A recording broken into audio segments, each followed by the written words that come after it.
Ayon sa mga nakuhang impormasyon ng mambabatas, taliwas o hindi tugma ang mga datos ng mga kinaukulang mga ahensya ng pamahalaan. Kunin natin ang live report ni Mencho Bernat.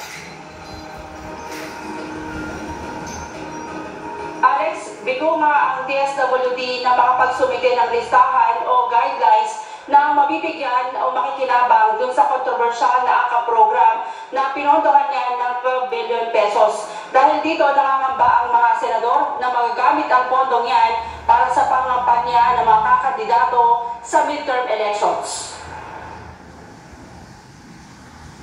Paano sila gagawa ng listahan ng minimum wage? Wala silang listahan ng minimum wage, mas lalong wala silang listahan ng informal, contractual, and less than minimum wage. Saan natin hahanapin yung mahihirap na yan? Depende sa congressman, sa barangay kapitan, sa senador.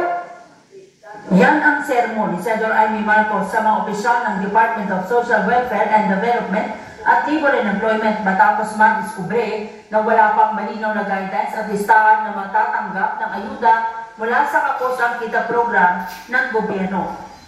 Your Honor, it's not the MSWD or the provincial social worker. But your guidelines precisely say. No. Sa pagdinig ng Senado sa isyu ng AKAP, hinanap ni Marcos ang listahan ng mga beneficiaries. Ano raw ang kasigurahan na hindi gagamitin ito ng mga kandidato ngayong kampanya at tamang mga beneficiaries ang makikinabang. At iba pang May mga... listahan ba kayo? May direktoryo ba ng minimum wage earner?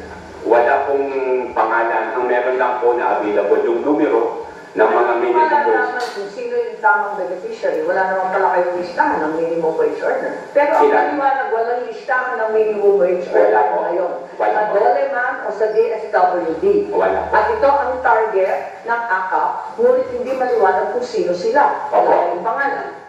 Ayon sa DSWD, bahagi ng probisyon ng AKAP, ang mga makakatanggap ng pondo ay mga individual na kumikita ng mas mababa sa minimum wage at matindi na apektuhan ng inflation.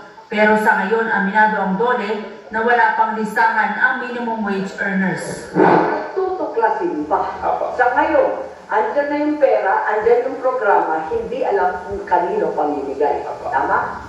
Sa nakuhang detalye ni Marcos mula sa Employers Association of the Philippines, aabot lang sa 2 milyon ang sumusweldo ng minimum, pero sa datos ng DOLE, aabot ito sa 5 milyon. Kami po ay may mga inspection din. Nag-i-inspect po kami ng mga kumpanya. Nalalaman po namin kung sino yung mga kababayan po natin na minimum wage earner at hindi mga minimum wage earner. Although may limitation din po at ang unang limitation, walang pangalan. Pero kinukustyon ni Marcos ang hakbang dahil mas marami pa raw may hirap pa nangangailangan ng ayuda tulad ng mga sumusweldo na mas mababa sa minimum. Eh, hindi nga workers yung PWD at saka senior. So, hindi sila qualified. Then, klaro lang tayo, para nagkakaliwanag tungkol sa programa, litong-lito po kami. At kung yan ang guidelines na ibibigay sa COMELEC, hindi ko alam kung ang kopya sa utos ng Pangulo na dapat maliwanag at may safeguards. Kinukustyon rin ng ilang grupo ang hakbang dahil bakit ang unahing bigyan ng tulong ang may trabaho samantalang milyon-milyong Pinoy ang walang income. I think we should be clear now if a person is unemployed because he cannot find employment, kasama ba siya? Because there will be more. Maubos yung pera sa those unemployed lang. I mean, we will not be, let's not talk about minimum wage anymore because if you include those unemployed because they cannot find work, they should be given priority.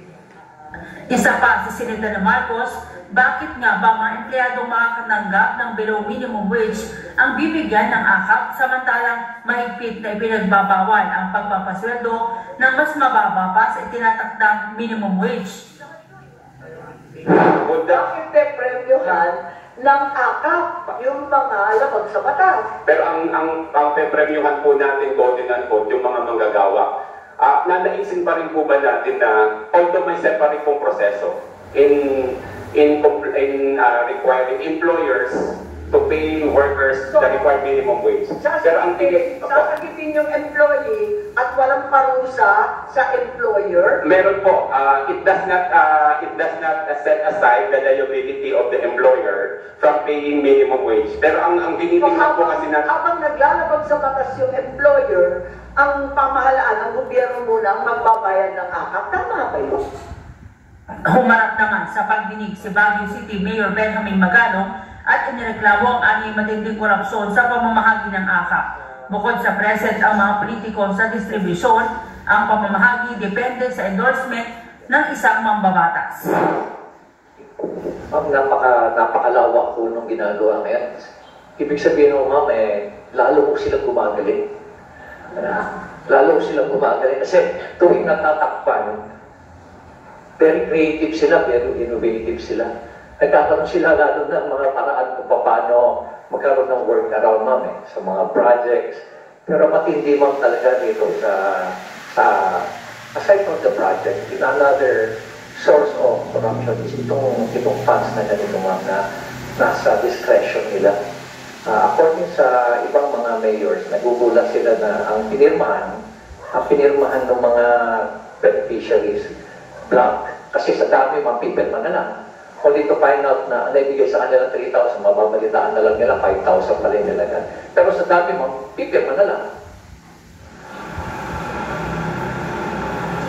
Alex, sabi ng COMELEC kung mabibigo ang DSWD na magsumite ng malinaw na guidelines, hindi ito ilalagay o sa exemption. Ibig sabihin, hindi ito maaaring ipatupad, lalo na sa panahon ng pangangampanya ng mga kandidato. Sabi kanina ni Justice Carpio, dapat maging malinaw yung listahan tulad nung ginawa sa 4Ps. Kung hindi raw mangyayari ito, Alex, maghahain siya ng petisyon sa Korte Suprema para questionin ang legalidad na ilang probisyon ng pambansang budget.